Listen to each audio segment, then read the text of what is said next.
3, the grade 9 academic course, solving equations involving fractions.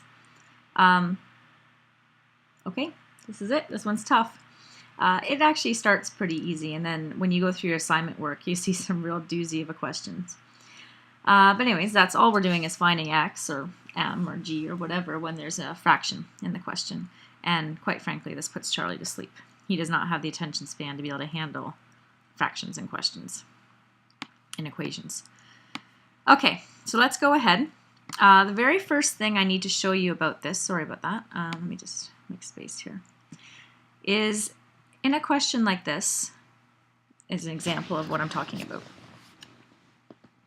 Easiest way to look at this is that these two things are the same.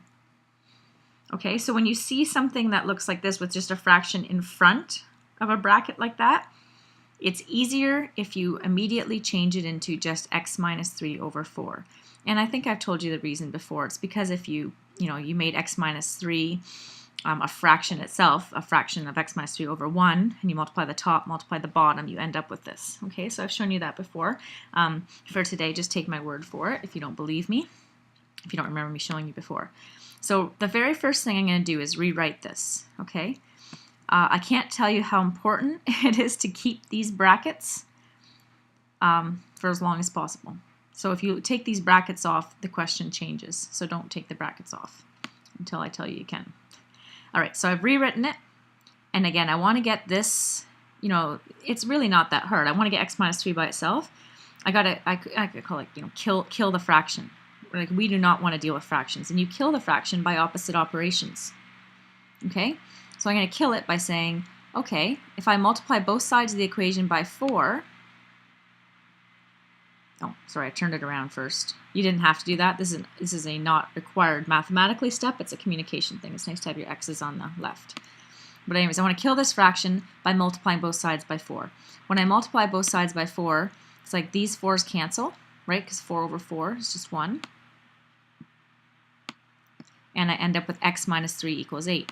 And all of a sudden it looks like something, that we can work with. Now, as soon as you have this and it's not multiplied by anything or divided by anything, the x minus 3 is just by itself, there's nothing to multiply through or divide, then you can get rid of the brackets. Now I have x minus 3 equals 8, add 3 to each side, you end up with x equals 11. Okay? So it really isn't that tough. All you have to do, it looks scary, but all you have to do is, more than anything else, before you do anything, kill the denominator. Get rid of it, okay? It makes things way too hard, and you don't have to keep it. Okay, so looking at this question, how do you kill it? You multiply both sides by 5. If I multiply both sides by 5, I can cancel the 5 here, and then I have minus 20 on the other side. So here we go. Notice, by the way, I've got my brackets. I'm going to keep those brackets. Okay? But I multiply both sides by 5. Let's see if I can color it in black. So I can get rid of that 5, get rid of that 5, because 5 over 5 is just 1. And now I've got 2x minus 1 equals negative 20, because minus 4 times 5 is negative 20. Now it's distributive law, right? I have 2 times this bracket, so I'm going to use distributive law. Oh, I wrote down a different step. There's different ways to solve it. You could apply distributive law, or you could divide both sides by 2. Yeah, and just get rid of the 2. And you end up with x minus 1 equals negative 10. So there are 2 ways to solve that. So I can cancel out that 2 by dividing both sides by 2. Now you end up with x minus 1 equals negative 10. Add 1 to each side, and you end up with x equals negative 9. Okay? So you could do distributive law, 2 times x minus 2 and solve, or divide both sides by 2. It's nice and easy to do that, right? Okay, here's something you have to take I'm going to show you why this is true. This is the next line. Now here's maybe the most important thing though. Bracket. I would do this before you do anything else. Write a bracket around the numerator, okay? Most obvious place to make a mistake. Now, here's the next line. It equals 2 times x plus 3. I can then say, I can kill the denominator with this line right here. And the quick answer to y, not y, here's the long answer to y, which I'll explain in a moment. But pretty much all I'm doing is I'm saying 2 times this whole bit equals 3 times this whole bit. So I gotta bring the 2, it's called cross multiplying, kind of 2 up here, 3 up there. That's what I just did. And you don't have to show me this, but I want to show you right now why this statement is true, okay? Why you can do that.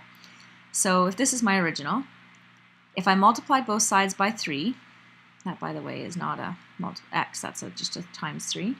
So I'm multiplying both sides by 3, I end up with this, okay? Then I multiply both sides by 2 to kill this fraction down here. So it's just doing sort of killing the denominators, right? And I end up, so when I multiply both sides by 2, I end up with 2x plus 3 equals 3, 2x minus 1. You don't need to show me that, but this is why this is true. So an easy way to kill a denominator when you have 2 of them like that, just bring this 2 up there, that 3 up there. Make sure you keep the brackets, because even if the brackets aren't given in the question, because the whole numerator is over this 3, it's implied that there's brackets. Okay, this time I applied distributive property. So 2 times x plus 6, right? 2 times x plus 6 equals 6x, right? 3 times 2x minus 3, 3 times negative 1. And now I'm just isolating x. So I subtract x from this side, so I get all my x's on the left. And then I'll subtract 6 from each side. You end up with negative 4x equals negative 9. Divide both sides by negative 4. And you get x equals 9 over 4. Okay? Fraction answer is better than a decimal answer. Okay? All right. So in a word problem, find the height of a triangle that has an area of 25 and a base length of 3. Interesting thought. I've heard my daughter in grade 7 was answering this question in math class, so I know that you know how to do this. Maybe not using the same strategy, but to remind you, area equals base times height divided by 2, so you kind of need to know that. And so what we're given, let's look at graphs, okay? Here's my picture. We're given that the base is 3, the area is 25, and we're looking for h. This is my formula.